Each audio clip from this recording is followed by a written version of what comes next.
Bonjour et bienvenue au bulletin mensuel des histoires de grâce vlog du mois de septembre. Pour ce mois de septembre, nous allons parler d'un thème qui pourrait attribuer à beaucoup. Notre thème est basé sur la peur, la frayeur. Nous allons méditer sur la façon dont notre monde a changé soudainement et qui nous a poussés tous dans un tourbillon où le monde entier se tourne en rond et ne sait pas trop quoi faire. Mais il y a de l'espoir auprès de notre Seigneur pour ceux qui ne savent quoi faire. Si vous en faites partie de ceux qui ont une peur exhibée, suivez et vous verrez comment vous pouvez vous dépouiller de cette peur.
Nous devons tous en convenir, quelle que soit la partie du monde que vous habitez, nous vivons tous en quelque sorte dans une tempête personnelle et communautaire. Cela fait presque 2 ans qu'on a entendu parler d'un virus, le coronavirus qui avait débuté en Chine et n'avait pas pris trop longtemps pour atteindre presque tous les 5 continents du monde. Oui, nos vies changent radicalement. Nous nous retrouvons tous dans une tempête. C'est un tourbillon où tout le monde se tourne en rond et ne sait pas trop quoi faire. Non, tout d'un coup, on ne peut pas embrasser nos frères et sœurs. On ne peut pas se toucher. Il faut donc obéir aux exigences de 5 pieds de distance et on doit porter un masque. Et avec le masque, nous ne pouvons même pas reconnaître un frère ou une sœur qui est assis tout près. Tandis que nous avons parmi nous ceux qui sont infirmières ou soignants qui doivent aller travailler pour des personnes touchées par ce virus. Comme nous pouvons tous en convenir, le monde est en train de tomber autour de nous. Et puis, puisque nous sommes chrétiens, nous avons le devoir de prendre soin les uns les autres, là où nous ne pouvons même pas nous approcher de nos frères et sœurs, ou même de leur toucher ou de leur faire un câlin. Ne serait-ce qu'en leur téléphonant, mais il y a une grande différence entre une voix lointaine et une touche d'amour. Parfois, un appel téléphonique n'est même pas possible. Nos frères et sœurs et les membres de notre famille sont malades et meurent seuls dans des hôpitaux et nous ne pouvons même pas les voir. Oh mon Dieu, quelle variété de changements dans notre vie. Que faire, Seigneur? Nous avons peur. En parlant de peur, je me souviens de l'année dernière, après avoir enseigné à domicile, puis ils ont demandé aux enseignants de retourner en classe. Non seulement j'avais tellement peur de tomber malade, mais je ne pouvais plus conduire. Imaginez-vous, je suis quelqu'un qui conduit depuis au moins 30 ans de ma vie. J'étais tellement effrayée, paniquée par les situations autour de moi. Mon cœur battait et mes pieds tremblaient. Je ne pouvais tout simplement plus conduire. J'ai entendu dire que j'avais ce qu'on appelle une crise d'angoisse. Au début, j'étais confus et j'ai pensé que c'était la fin pour moi, tout en me posant des questions qui nourrissent mes angoisses. Oh Seigneur, comment je vais faire pour aller travailler? Comment vais-je vivre ma vie? Mais ensuite, pour la foi et la prière, les prières des amis et des membres de ma famille, j'ai trouvé de la grâce auprès de mon Sauveur en lui faisant entièrement confiance et en abandonnant ma situation à lui. Maintenant, je suis si contente d'annoncer que le Seigneur m'a fait grâce, qu'à chaque fois que je prends le volant et que j'ai pu conduire à nouveau.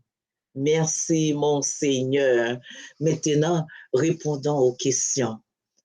Avez-vous peur? Que faire? Nous devons tous tomber d'accord que nous n'avons pas la réponse à ces questions. La plupart d'entre nous sont effrayés et paniqués. Mais pour nous qui connaissons le Seigneur, devons-nous lui abandonner toute notre vie?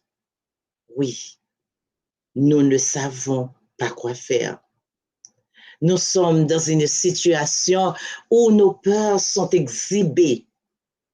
Mais si nous laissons nos paniques à Dieu par la prière et l'abandon de nous-mêmes complètement, il enlèvera nos peurs et nous montrera quoi faire, comme il a fait pour moi. Amen. Voilà, c'est le moment de Flash Histoire. Comme vous avez vu des photos au commencement, ce sont ces personnes-là qui fêtent leur anniversaire de mariage ou de naissance. Nous avons frère John et sœur Marie Kamel qui fêtent leur anniversaire de mariage le 4 septembre dernier. Et ce même 4 septembre est aussi l'anniversaire de naissance de frère John.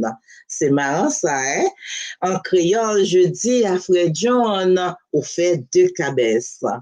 Même jour anniversaire, même jour anniversaire mariage tout. Voilà.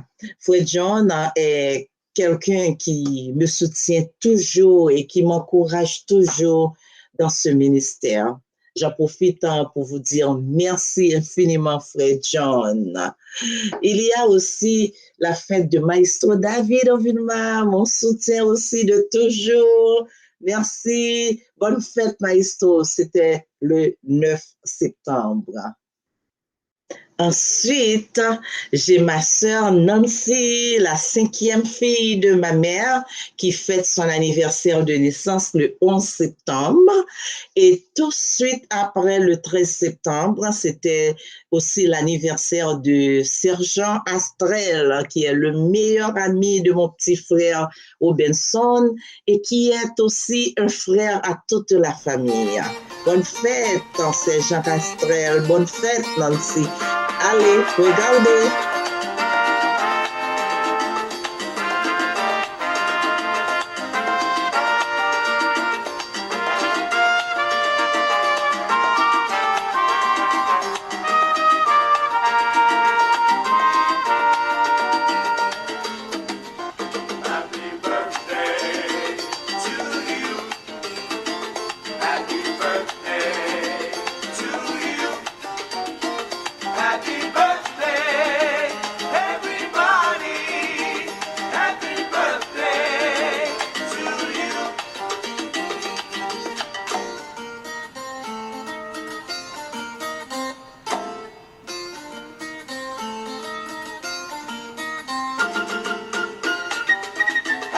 Birthday, everybody, en los cumpleaños feliz, voy con un amistad, happy birthday.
Voilà, c'est tout pour aujourd'hui. Mais avant de finir, j'aimerais demander à ceux qui n'ont pas souscrit encore de souscrire, s'il vous plaît. Ça va vous permettre d'être notifié de toutes mes futures vidéos et ça va m'encourager aussi, je dois le dire.